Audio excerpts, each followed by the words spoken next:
Everybody, this is Grace. In this video, I'm going to talk about dysfunctional in-laws. Now, the in-laws, that doesn't necessarily mean just, say, your husband's, let's say husband in this, your husband's parents, siblings, and any other people from that nuclear family. Let's include cousins and their families, because I have seen in my life cousins that, one set of cousins or something be very close to, people I know. And it kind of changes the dynamic, but at the same time, really not, because they're so close. It's like some of them actually would grow up in the same house. I had a cousin that stayed with us for a long while when I was young. But yeah, this kind of family member, and let's say it is, in this situation, it is one of those cousins that was very close to your spouse, the husband. Say you, I don't mean you, but it's a form of expression, make it brief. And read the disclaimer in the description box below this video on YouTube. Now, about the cousins, the cousin. So you actually, there's too much traffic here. Blocking the road. Real life happens. But say it's a cousin, and it's a male cousin of your, husband, your spouse.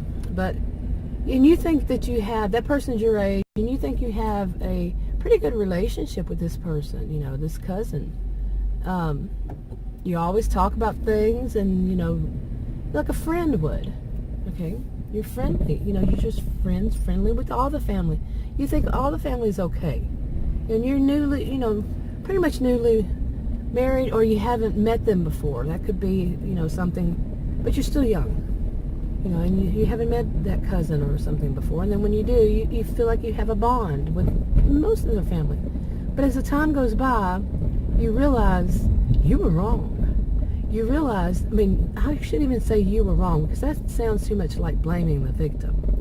Yeah, that is blaming the victim, so strike that. What had happened is that cousin was actually more like working for this collective narcissistic family, okay? They were a family of narcissistic types, abusive types, toxic types, that they wanted to get information. That set of cousins, that set of that family, instead of their family, they wanted to get information from you, so they had one be really friendly with you, that you could talk to, and find out little things. Try to pry and try to get information that they could use, because those cousins and your husband's family, that set of family and this set of family, they had a little war, little battles going on between them, and you didn't know about it.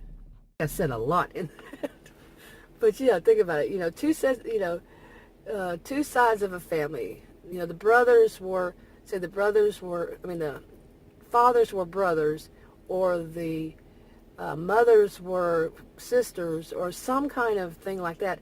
And then their children had these fights and these battles with one another for who's who's the best, and who's gets this, and who's has whatever. And they put you in that middle the one family says, oh, you do so much for that family, and the other one says, the cousin's side is going to try to find ways to make you look bad. And you don't know all this is going on, of course, because quite often when you're a scapegoat of something, my experience is, mine at least, it's not 100%, is that it goes on behind the scenes. You have no clue, because you've never heard anybody say anything.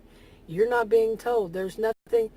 They're really good at being manipulative, and they keep a poker face on. You never know that this is going on until something breaks, okay? Manipulative people, they're not perfect.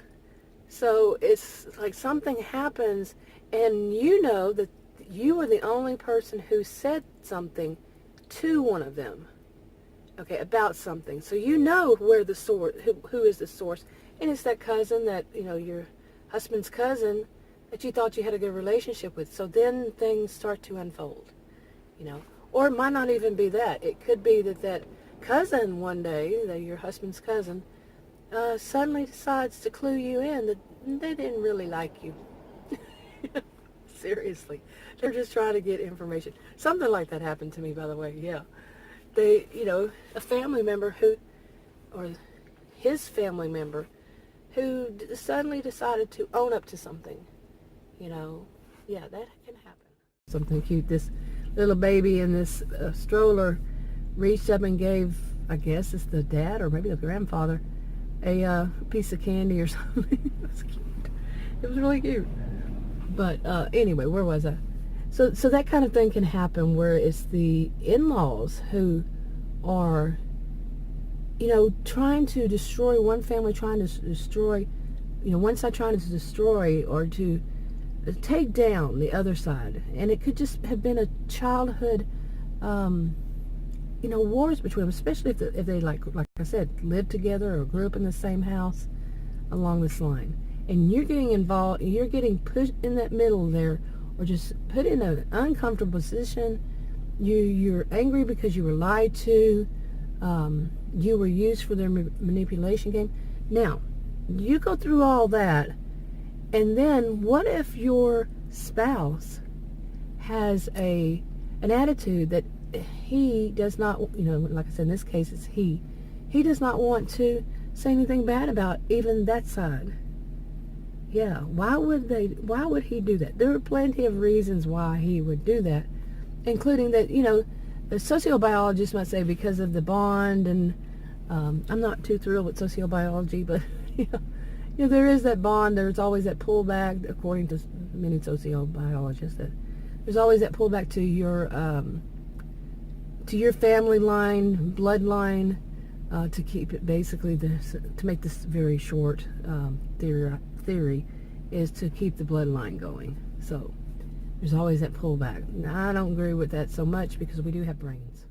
I was making that very brief. It's a long theories. But anyway, so your spouse, you try to talk to him about it, and he does not want to hear it. He doesn't want to think that there's anything wrong with any of his family members. Well, think about it. Well, for one thing, besides the others, they have been in part of his life longer than you.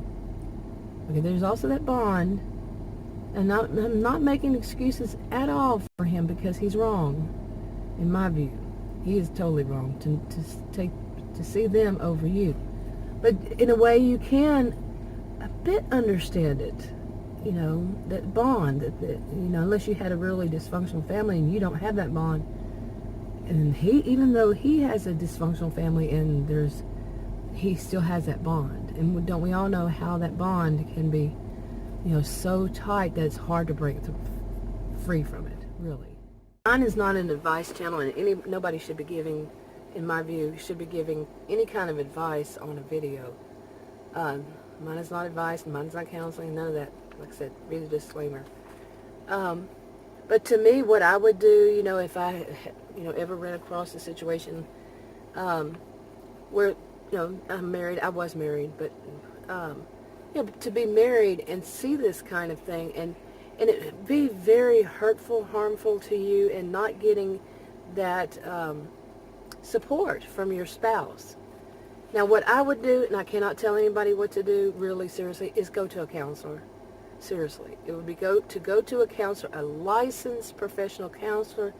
It depends on where you live. It could be a licensed marriage and family counselor. Find out from the state or the governing office, governing department, what do they need to be someone who can actually do counseling or therapy. Ask what it is. Somebody who actually knows that, but that is licensed by the state, okay, or whatever it is where you live. Some might be certified. And go and discuss it with somebody who should be a little more, that counselor should be a little more, at least a little more objective and can see better inside. Some of them can. Hopefully you find one who can. And then go from there, have a discussion. Now, a counselor is, listens, but they also help to guide you. They don't make the decisions for you. They guide you, a good one. Okay, and get you to open up and see things. Maybe give alternative views on something. Yeah, and then go from there. That's how I would do it.